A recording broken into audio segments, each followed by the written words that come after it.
Hello दोस्तों, हमारा जो आज का टॉपिक है वह वर्ब है, यानी कि पार्ट्स ऑफ स्पीच के अंडर हम लोग आज का जो सेशन है उसको स्टार्ट करेंगे, जिसमें हम वर्ब के फुल कॉन्सेप्ट को एक एक करके समझेंगे और ताकि जो एग्ज़ाम में हमारे क्वेश्चन जो बनते हैं वो ईजिली हम लोग अटैम्प्ट कर पाएँ।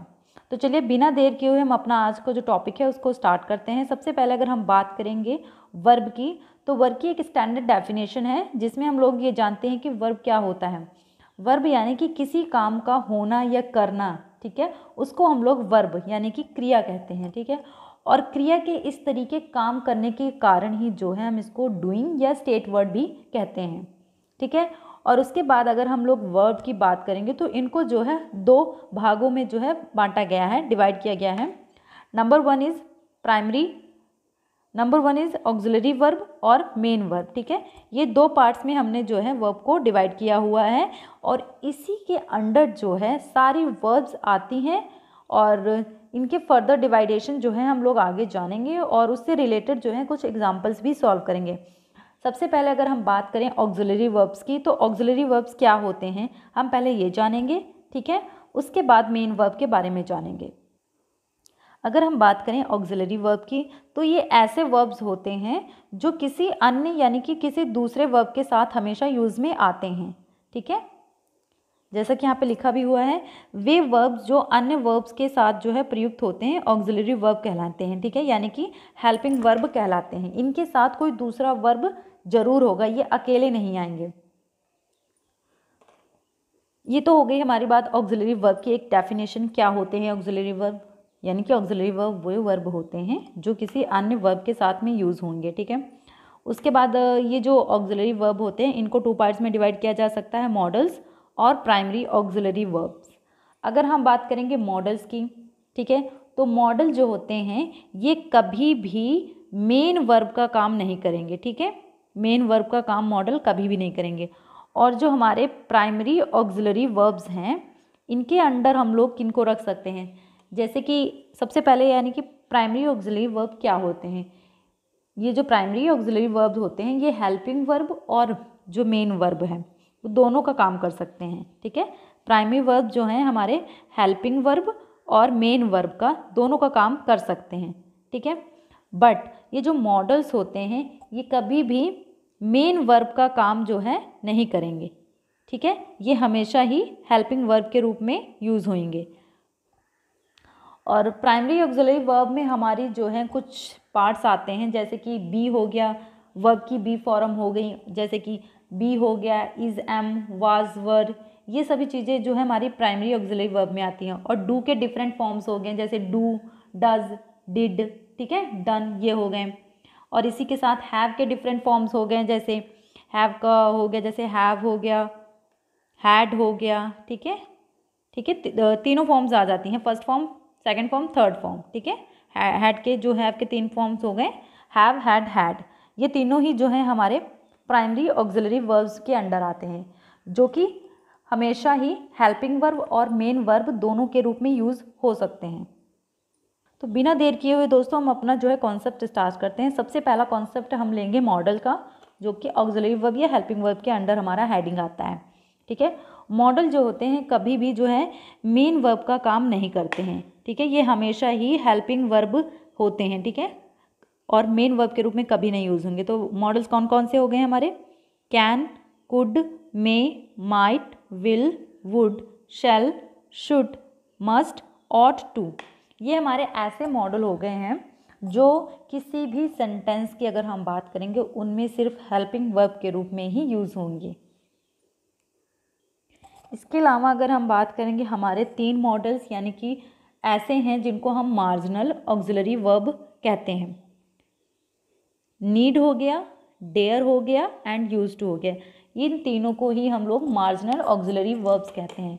इसके साथ ही हमें ये जानना जरूरी है कि आखिर ये जो मार्जिनल ऑक्सिलरी वर्ब हमने पढ़े हैं इनका सेंटेंस में यूज़ कैसे होता है। तो ये दोस्तों तीनों ही जो मॉडल्स हैं हमारे, need, dare and used to, इनका हम लोग किसी भी सेंटेंस में ऐसे यूज़ कर सकते हैं। एक तो ये ऐसे मॉडल हैं जिनका हम किसी भी सेंटेंस में जो है मेन वर्ब और एडजेक्टिव के रूप में भी इनका जो है यूज़ कर सकते हैं, ठीक है। ये दोनों ही कंडीशन में काम करेंगे, मेन वर्ब और एडजेक्टिव के रूप में है, हम किसी भी सेंटेंस में इनका यूज़ कर सकते हैं। बट जो हमारे मॉडल ऑक्सिलरी वर्ब्स थे जिनको हमने पढ़ा, जैसे कि कैन, कुड, इन सभी का जो है हम कभी भी मेन वर्ब के रूप में यूज़ नहीं कर सकते हैं। और जो हमारे 3 मार्जिनल वाले हैं इनका हम लोग मेन वर्ब और एडजेक्टिव के फॉर्म में जो है यूज़ कर सकते हैं। ठीक है, तो सबसे पहले हम लोग देखेंगे कि मॉडल ऑक्सिलरी वर्ब की 2 एग्जाम्पल देखेंगे, जिसमें से हमारा पहला सेंटेंस है शी कैन रन फास्ट। अब इस सेंटेंस में जो हमारा कैन है ये मॉडल है और इसकी जो मेन वर्ब है वो है रन। ठीक है, तो जो कैन है उसको हमने मॉडल के रूप में यूज़ किया है और रन जो है यहाँ पे मेन वर्ब है। इसी तरह हमारा दूसरा सेंटेंस है यू शुड स्टडी इंग्लिश। यहाँ पे शुड क्या हो गया, मॉडल हो गया, और स्टडी यहाँ इस सेंटेंस की मेन वर्ब है। जैसा कि हम जानते हैं कि जो मॉडल ऑक्सिलरी वर्ब हैं यानी कि can, could, shall, should, may, might, इन सभी का यूज़ हम लोग कभी भी मेन वर्ब के रूप में नहीं कर सकते हैं। They are used only as a helping verb. उसके बाद जो हमारे मॉडल ऑक्सिलरी वर्ब्स होते हैं ये जो होते हैं नॉन फिनिट वर्ब्स होते हैं। ठीक है, और इनके ऊपर नंबर्स या पर्सन्स के सब्जेक्ट के साथ हमेशा एक ही रूप में होता है, यानी कि चाहे जितने नंबर्स लिख दो या फिर चाहे जितने व्यक्तियों की बात कर लो, इनका फॉर्म जो है वो कभी चेंज नहीं होता। ठीक है, ये एज इट इज़ ही यूज़ होंगे। तो चलिए देखिए इनके एग्जाम्पल देख लेते हैं। जैसे कि हमारा पहला सेंटेंस है शी कैन हेल्प यू। ठीक है, you should understand your friends. ठीक है, तो इस तरह हमने इस सेंटेंस में देखा कि इनके ऊपर जो है कोई नंबर या पर्सन की काउंटिंग का कोई असर नहीं पड़ता। ठीक है, ये अपने ही फॉर्म में एज इट इज़ यूज्ड होते हैं। तो अभी हमने जाना है, जो इतने पॉइंट्स क्लियर किए हैं वो ऑक्सिलरी वर्ब के रिलेटेड जाना है। उसके बाद हमारा अगला टॉपिक क्या है, ये मेन वर्ब है। मेन वर्ब क्या होते हैं? तो दोस्तों मेन वर्ब जो होते हैं ये किसी मेन एक्शन को या स्टेट को डिनोट करते हैं। ठीक है, किसी भी सेंटेंस में जो मेन वर्ब्स होते हैं ये वर्ब की सेकंड फॉर्म, ठीक है, फर्स्ट फॉर्म, थर्ड फॉर्म या आईएनजी फॉर्म या एसईएस फॉर्म में जो है हमेशा यूज़ होते हैं। ठीक है, यानी कि मेन वर्ब जो है मेन एक्शन को डिनोट करते हैं, और ऐसे वर्ब जो होते हैं ये वर्ब की फर्स्ट फॉर्म भी हो सकते हैं, सेकंड फॉर्म में भी हो सकते हैं, थर्ड फॉर्म में भी हो सकते हैं, और इसके अलावा जो है इनमें आईएनजी भी लगा हो सकता है और एस या ईएस हम जो है मेन वर्ब्स में लगा सकते हैं। अब जैसे हम इनकी कोई एग्जांपल देख लें मेन वर्ब की। जैसे पहला हमारा सेंटेंस होगा आई नो यू। ठीक है, यहाँ पे जो हमने मेन वर्ब यूज़ की है उसमें क्या है, वर्ब की फर्स्ट फॉर्म है। इसी तरह हमारा अगर हम दूसरी एग्जांपल देखें तो जैसे हो गया आई न्यू यू। ठीक है, तो यहाँ पे हमने क्या यूज़ कर लिया, वर्ब की सेकंड फॉर्म यूज़ कर ली। ठीक है, और अगर हम थर्ड की बात करेंगे I have known you for 2 years। ठीक है, जैसे हो गया आई हैव नॉन यू, ठीक है, फॉर 2 years। यहाँ पे हमने वर्ब की जो है थर्ड फॉर्म यूज़ कर ली। ठीक है, तो इसका ये मतलब हो गया यहाँ पे हमने जो नो की तीनों फॉर्म यूज़ की हैं। पहले तो जो है हमने यूज़ की नो यानी कि वर्ब की फर्स्ट फॉर्म, और जो दूसरी यूज़ करी वो है हमारी न्यू यानी कि वर्ब की सेकंड फॉर्म, और जो थर्ड थी नॉन हो गया, वर्ब की थर्ड फॉर्म यूज़ की थी। तो इससे ये पॉइंट हमें क्लियर हो गया कि जो ये मेन वर्ब्स होते हैं ये चेंजेबल होते हैं। ठीक है, ये जो होते हैं ये किसी भी सेंटेंस में जो उसके अकॉर्डिंग टू टेंस जो होते हैं ये चेंज होते रहते हैं। हमारा टेंस किस फॉर्म में है उसी के अकॉर्डिंग ये जो है चेंज होते रहते हैं। तो दोस्तों ये हमने एक छोटा सा कॉन्सेप्ट क्लियर हो गया हमारा मेन वर्ब का कि मेन वर्ब क्या होते हैं। अगर हम आगे बात करेंगे मेन वर्ब की, तो मेन वर्ब के यानी कि जो है मेन वर्ब की कितनी फॉर्म्स होती हैं। ठीक है, जैसे कि अगर हम बात करेंगे इसका प्रेजेंट फॉर्म में अगर हम यूज़ करेंगे तो वर्ब की फर्स्ट फॉर्म लगी होगी, पास्ट में सेकंड लगी होगी। ठीक है, और उसके बाद जो इसका थर्ड फॉर्म हो गया उसमें थर्ड फॉर्म लगी होगी, फोर्थ इसके पार्ट्स हो गया आईएनजी फॉर्म। ठीक है, किसी भी वर्ब के 4 फॉर्म्स होते हैं, प्रेजेंट में first form, second form, third form और उसके बाद जो है आईएनजी फॉर्म, ये होते हैं, ठीक है। और उसके बाद में हम जो है कुछ एग्जांपल्स देखेंगे जिसके ज़रिए हमें ये पॉइंट ज़्यादा क्लियर हो जाएंगे। तो सबसे पहले हम लोग जो है मॉडल ऑक्सिलरी वर्ब्स का सेंटेंस में यूज़ कैसे करते हैं, इनकी क्या कंडीशंस होती हैं, इनके बारे में एक एक करके सारे मॉडल्स के बारे में जानेंगे।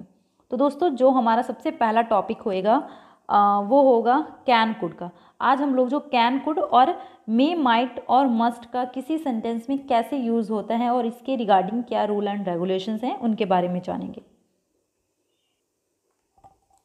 तो हमारी जो मॉडल ऑक्सिलरी वर्ब्स हैं वो हो गए शैल, विल हो गया, लेट अस, लेट्स, वुड हो गया, उसके बाद शुड हो गया, ऑट टू हो गया, यूज्ड टू हो गया और नीड एंड डेयर टू हो गया, ठीक है। ये तीनों जैसा कि हम लोग जान ही चुके हैं ये मार्जिनल ऑक्सिलरी वर्ब्स हैं, ठीक है, जो कि हमेशा ये ऐसे मॉडल्स होते हैं जिनका किसी सेंटेंस में जो है मेन वर्ब और एडजेक्टिव के रूप में काम कर सकते हैं, ठीक है। और इन तीनों में अगर हम बात करेंगे नीड और डेयर की, तो ये दोनों किसी भी सेंटेंस में जब यूज़ होंगे तो एज अ मॉडल आएंगे या फिर मेन वर्ब के तौर पे आएंगे। इनकी दो ही कंडीशन है, ये दो ही स्टेट में जो है किसी सेंटेंस में यूज़ हो सकते हैं। सबसे पहले या तो एज अ मॉडल आएंगे या फिर एज अ मेन वर्ब आएंगे, ठीक है। और जो यूज़ टू है ये मॉडल या फिर एडजेक्टिव का काम करेगा जब ये सेंटेंस में यूज़ होगा। और इनके बारे में हम जानेंगे कि भाई यूज़ टू को हम कैसे किसी सेंटेंस में यूज़ करते हैं, इसके क्या रूल्स एंड रेगुलेशन हैं। उसी तरह हम लोग ये भी जानेंगे नीड और डेयर के क्या रूल्स एंड रेगुलेशंस हैं। तो सबसे पहले अगर हम बात करेंगे मॉडल ऑक्सिलरी वर्ब्स की, जिसमें हम लोग जो है सबसे पहले जो हमारा कॉन्सेप्ट है कैन कुड का, उसको अंडरस्टैंड करेंगे कि कैन और कुड का हम लोग कैसे यूज़ करते हैं। तो दोस्तों देखिए, जो हमारा कैन है और कुड है ये दोनों ही सेंटेंस जो है हमारी कैपेसिटी को, पावर को बताते हैं, ठीक है। बट इनमें एक छोटा सा फ़र्क है। जैसे कि अगर हम बात करेंगे कैन की, तो वो हमारी प्रेजेंट स्टेट में जो है पावर हो गई, एबिलिटी हो गया, है ना, और कैपेसिटी हो गया, उसको दर्शाता है, ठीक है, जो कैन होता है। और वहीं पे अगर हम बात करें कुड की, तो जो कुड होता है ये कैन का ही पास्ट फॉर्म हो गया, ठीक है। सबसे पहला तो ये हो गया। उसके अलावा जब ये कैन का पास्ट फॉर्म हो गया तो ये जो है हमारी क्या पास्ट एबिलिटी को दर्शाएगा और हमारी पास्ट कैपेसिटी को और पावर को दर्शाएगा, ठीक है। जैसे कि एग्जांपल देख लीजिए इसकी, he can lift the box, ठीक है, वह बॉक्स को उठा सकता है। और उसके बाद जो है हमारा अगला सेंटेंस है आई कुड नॉट कम, यहाँ पे टुमारो नहीं, यहाँ पे येस्टरडे आएगा, ठीक है, क्योंकि ये हमारी पास्ट एबिलिटी को जो है दर्शा रहा है, ठीक है। यू कैन गो नाउ, तुम अभी जा सकते हो, ठीक है। यहाँ पे जो हमारा कैन है उसका यूज़ जो है परमिशन देने के भाव के रूप में भी यूज़ हुआ है, ठीक है। अगला जो हमारा सेंटेंस है every one can make a mistake, इस सेंटेंस में अगर हम बात करेंगे कैन की, तो इसमें जो है कैन हमारा जो है थ्योरेटिकल पॉसिबिलिटी को बता रहा है, यानी कि सैद्धांतिक क्षमता को या फिर संभावना को यहाँ पे बता रहा है। तो इस तरह जो है कैन का जो हम लोग यूज़ है डिफरेंट सिचुएशन में डिफरेंट तरीके से, या फिर कह लीजिए इसका डिफरेंट मीनिंग जो है निकलता है। अगला हमारा सेंटेंस है can we be friends and could I talk to mister Sharma. इन दोनों ही सेंटेंस में हमारा एक रूल छिपा हुआ है। सबसे पहला, जैसे हम बात करें कैन की, तो कैन का जब हम यूज़ करते हैं तो इसमें हम लोग फ्रेंडली रिक्वेस्ट के लिए जो है हम लोग कैन का यूज़ करते हैं। और जो कुड होता है उसको जो है हम लोग फॉर्मल रिक्वेस्ट के लिए यूज़ करते हैं, जैसे could I talk to mister Sharma, ठीक है। उसके बाद हमारा अगला जो सेंटेंस है, जो अगला हमारा सेंटेंस है वो है I can not be able to come tomorrow, ठीक है। अब इस सेंटेंस को देखिए, और अगला सेंटेंस है I can not come tomorrow, ठीक है, या फिर I will not be able to come tomorrow. तो दोस्तों यहाँ पे जो है हमारा पहला सेंटेंस जो है I can not be able to come tomorrow, ये गलत है। क्यों गलत है? क्योंकि किसी भी सेंटेंस में कैन और एबल टू का हम लोग जो है साथ में, यानी कि कैन या कुड दोनों में से किसी के साथ भी जो है हम एबल टू का यूज़ नहीं कर सकते। क्यों? क्योंकि जो एबल टू है और कैन है ये दोनों ही क्षमता को दर्शाते हैं, और जब हम दोनों ही चीज़ों को एक साथ यूज़ कर रहे हैं तो तो ये क्या है, ये हमारे जो सेंटेंस है उसको सुपरफ्लुअस बना देता है। इसलिए किसी भी सेंटेंस में कैन और एबल टू का हम लोग साथ में यूज़ नहीं करेंगे, ठीक है। और इस सेंटेंस को हम और तरीके से बना सकते हैं, जैसे कि आई कैन नॉट कम टुमारो, ठीक है, यहाँ पे हमने एबल को हटा दिया। उसी की तरह हमारा दूसरा, I will not be able to come tomorrow, ये भी हमारा सही है। रीज़न कि भाई कैन और कुड के साथ हम लोग कभी भी एक साथ जो है एबल का यूज़ नहीं करेंगे। पर अगर हम बात करेंगे नेगेटिव सेंटेंस की, तो जब हम लोग नेगेटिव सेंटेंस होगा तो नेगेटिव सेंटेंस में जो है कुड और एबल टू में से किसी एक का यूज़ हो सकता है, ठीक है। कुड और एबल टू में नेगेटिव जब सेंटेंस बनाएंगे तो उसमें कुड या एबल टू दोनों में से किसी एक का यूज़ करेंगे। जैसे कि हमारा पहला सेंटेंस है, the doctor could not save the patient, ठीक है। दूसरा है, the doctor was unable to save the patient, ठीक है। यहाँ पे जो है कुड यूज़ हुआ है, यहाँ पे अनेबल यूज़ हुआ है, तो हम जो है इनका अलग अलग यूज़ कर सकते हैं नेगेटिव सेंटेंस में। हमारी जो अगली मॉडल्स हैं वो हैं मे, माइट और मस्ट। इन तीनों के बारे में हम जानेंगे। मे, सबसे पहले अगर हम बात करेंगे मे की, तो मे जो होता है वो संभावना को दर्शाता है, यानी कि 50% चांस को जो है दर्शाता है, यानी कि इसमें डाउट रहता है, यानी कि हम कह सकते हैं ये अनिश्चितता को दर्शाता है। जैसे हमारा पहला सेंटेंस है, इट मे रेन टुनाइट, ठीक है, क्या है, इट मे रेन टुनाइट। तो इस सेंटेंस में जो है मे यूज़ हुआ है और ये जो है ये हमारी जो है पॉसिबिलिटी को बता रहा है, ठीक है।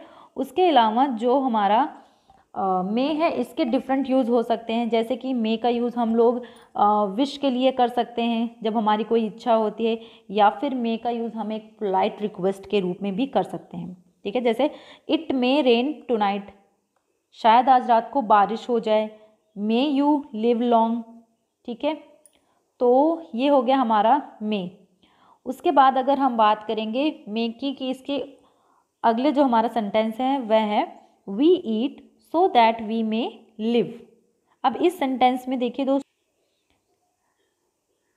जो हमारा प्रिंसिपल क्लॉज है जैसे वी ईट, ठीक है, और ये हमारा सबॉर्डिनेट क्लॉज हो गया और ये जुड़ा है सो दैट से, ठीक है। तो जब प्रिंसिपल क्लॉज जो होता है वो प्रेजेंट में हो और जो सबॉर्डिनेट क्लॉज जो होता है वो जैसे वर्ड हो गए हमारे, दैट हो गया, ठीक है, सो दैट हो गए और इन ऑर्डर दैट हो गया, ठीक है, इन ऑर्डर दैट। जब सबॉर्डिनेट क्लॉज इन तीनों वर्ड से जुड़ा हो, ठीक है, कंजक्शन के रूप में अगर हम इसको यूज़ करेंगे तो जो हमारा सबॉर्डिनेट क्लॉज है उसमें हम लोग मे का यूज़ करेंगे, ठीक है। तो जैसे कि इस सेंटेंस में जो हमारा वी ईट है, ये क्या है, वी ईट जो है एक एक्शन है, यानी कि सबॉर्डिनेट क्लॉज में है, और सो दैट यानी कि इन ऑर्डर दैट हम इसको कह सकते हैं, और वी मे लिव एक पर्पस भी दिखा रहा है, ठीक है। तो इस तरह जैसे हमारा प्रिंसिपल क्लॉज जब प्रेजेंट टेंस में हो और सबॉर्डिनेट जो क्लॉज जो होता है वो that, so that, in order that, इन तीनों वाक्य से स्टार्ट हो जब, और उस सेंटेंस में जो इनके बाद जो सबॉर्डिनेट क्लॉज हो स्टार्ट हुआ है उसमें किसी जो है हमारे उद्देश्य या पर्पस का हमें रियलाइजेशन हो, तब हम लोग उस सेंटेंस में मे का यूज़ करते हैं। उसके बाद हमारा अगला जो सेंटेंस है वो है, मे आई कम इन सर, ठीक है। इस सेंटेंस में जो है मे का हम लोग जो यूज़ किया है वो एज अ पोलाइट रिक्वेस्ट की है। उसके बाद अगर हम बात करेंगे मे माइट की, तो देखिए जो मे होता है वो हम पॉसिबिलिटी यानी कि 50% जब चांस होता है तब हम लोग मे का यूज़ करते हैं। और वहीं पे अगर हम बात करेंगे माइट की, तो माइट जो होता है वो बहुत ही कम पॉसिबिलिटी को बताता है, यानी कि इसको हम लोग ऐसे देख सकते हैं 80% जो हो गया इसका मतलब होता है ना, और 20% जो है इसका मतलब होता है यस, ठीक है। माइट इस कंडीशन में यूज होता है, यानी कि बहुत ही कम संभावना हो। मे माइट के साथ पॉसिबली और लाइकली का यूज़ नहीं होता, ठीक है। मे और माइट ऐसे जो हमारे मॉडल्स हैं इनके साथ हम लोग पॉसिबली और लाइकली जो है वर्ड का यूज़ नहीं होता। क्यों?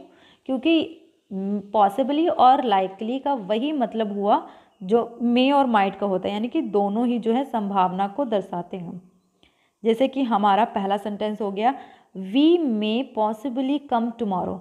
अब इस सेंटेंस में मे और पॉसिबली हमने दोनों साथ में ही यूज़ कर दिया।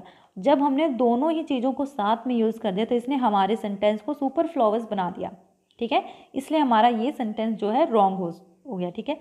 और हम लोग इसको दोनों में से एक यूज़ करते तो हमारा ये सेंटेंस सही हो सकता था, बट हमने दोनों यूज़ कर दिए हैं इसलिए ये सेंटेंस हमारा रॉन्ग हो गया। देखिए अब इसका करेक्ट फॉर्मेशन क्या है, वी मे कम टुमारो, ये सही है, ठीक है। We will possibly come tomorrow, हम लोग इसको ऐसे भी लिख सकते हैं। उसके बाद दोस्तों अगर हम बात करें मस्ट की, तो मस्ट जो है, मस्ट का यूज़ हम लोग जो है करते हैं जब किसी काम को लेके बहुत ज़्यादा जो है संभावना होती है, ठीक है। जैसे कि हम कहते हैं, हमारा एक एग्जाम्पल ले लें, he stays in 5 star hotels and travels by flight, ठीक है। He must be very rich. तो इस सेंटेंस से हमारी जो है संभावना बहुत ज़्यादा बढ़ जाती है, ठीक है, कि वो 5 स्टार होटल्स में रहता है और फ्लाइट्स के थ्रू जो है ये ट्रैवल करता है, तो वो पक्का ही जो है अमीर होगा, ठीक है। तो इस तरह जो हमारा मस्ट है उसको हम लोग जो है बहुत ज़्यादा संभावना होती है उस स्टेट में हम लोग जो है मस्ट का प्रयोग करते हैं, ठीक है। तो दोस्तों आज जो हमने मॉडल्स का जो हमने फॉर्म पढ़ी हैं, यानी कि मॉडल ऑक्सिलरी वर्ब्स पढ़ी हैं, वो कैन, कुड, मे, माइट और मस्ट, ये 5 मॉडल्स जो है हमने आज की हैं। इसके अगली वीडियो में हम लोग जो बाकी के जो फॉर्म बचे हैं मॉडल के उनके बारे में पढ़ेंगे। तो सबसे पहले अगर हम बात करेंगे, एक क्विक रिवीजन दे देते हैं कि हमने आज क्या पढ़ा। सबसे पहले कैन और कुड का यूज़ कैसे करते हैं। कैन जो हमारी प्रेजेंट पॉसिबिलिटी, पावर और कैपेसिटी को बताता है, वहीं पे कुड जो है कैन का पास्ट फॉर्म है, और जो कुड है उसको हम लोग जो है पास्ट एबिलिटी, पावर, कैपेसिटी के लिए यूज़ करते हैं। उसके साथ ही हमने ये भी देखा कि जो कैन होता है वो एक फ्रेंडली रिक्वेस्ट के लिए यूज़ होता है, और कुड जो होता है वो एक किसके लिए यूज़ होता है, फॉर्मल रिक्वेस्ट के लिए यूज़ होता है। और जो उसके बाद हमने देखा मे, माइट एंड मस्ट, तीनों का डिफरेंस हमने देखा कि जो हमारा मे है उसमें हम लोग जो है 50-50% जो है चांस की जो है बात करते हैं, ठीक है। माइट में हम लोग बात करते हैं 80-20 की, ठीक है, जिसमें हमारी बहुत कम संभावना होती है। और मस्ट जो होता है उसमें हमारी फुल ऑन जो है यानी कि कंपल्सरी होता है, यानी कि बहुत ज़्यादा संभावना होती है, तब हम लोग जो है इसका यूज़ करते हैं। तो दोस्तों आज का टॉपिक हमारा यहीं पे ख़त्म होता है। Hope you like this topic, और अगर आपको टॉपिक पसंद आए तो वीडियो को लाइक और चैनल को सब्सक्राइब जरूर कीजिए। Thank you for watching this video.